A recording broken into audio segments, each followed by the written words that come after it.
Tatkala siksaan-siksaan tersebut semakin berat, Nabi SAW mengizinkan untuk berhijrah. Kata Nabi SAW, "Inni uritu bidari hijratikum, dzatin nakhli baina labbatain." Sungguhnya aku melihat dalam mimpi tentang negeri hijrah kalian. Yang negeri tersebut adalah negeri yang penuh korma dan terletak di antara labbatain. Labah atau harratain atau harra adalah batu-batu yang hitam, yang cadas, yang dikatakan adalah bekas batu-batu yang keluar dari gunung yang kemudian terletak di kota Madinah. Sebelah timur dan sebelah barat. Harra Syarqiyah dan Harra Gharbiyah.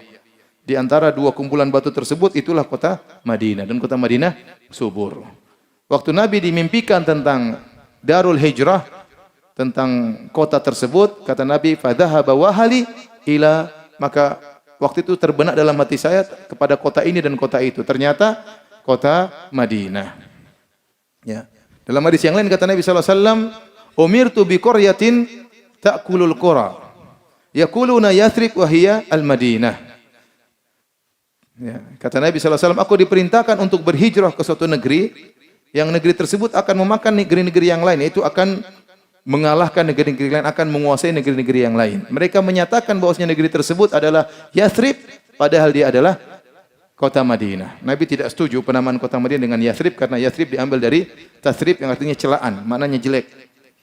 Maka kota Yathrib dirubah menjadi kota Madinah atau Thaubah atau Thaibah, dinamakan oleh Nabi SAW dengan nama-nama yang indah.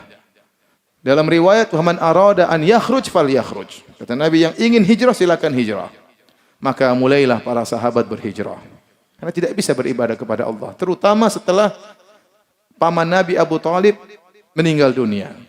Maka tidak ada lagi yang membela Nabi SAW.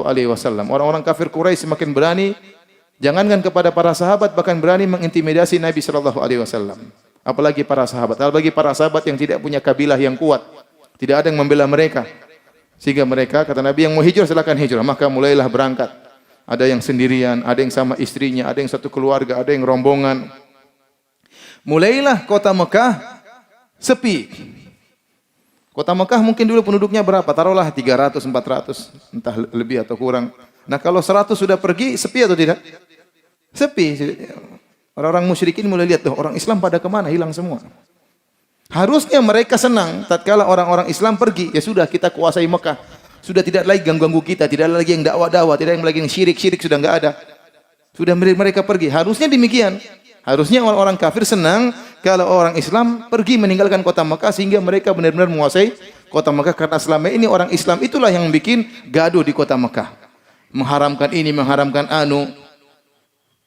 Tetapi ternyata mereka tidak suka kalau orang-orang Islam hijrah. Kenapa mereka tidak suka? Karena mereka tahu orang-orang Islam ini akan hijrah ke kota Madinah, akan menyusun kekuatan di kota Madinah, dan mereka suatu saat akan kembali. Itu yang sudah dipikirkan oleh Abu Jahal dan teman-temannya.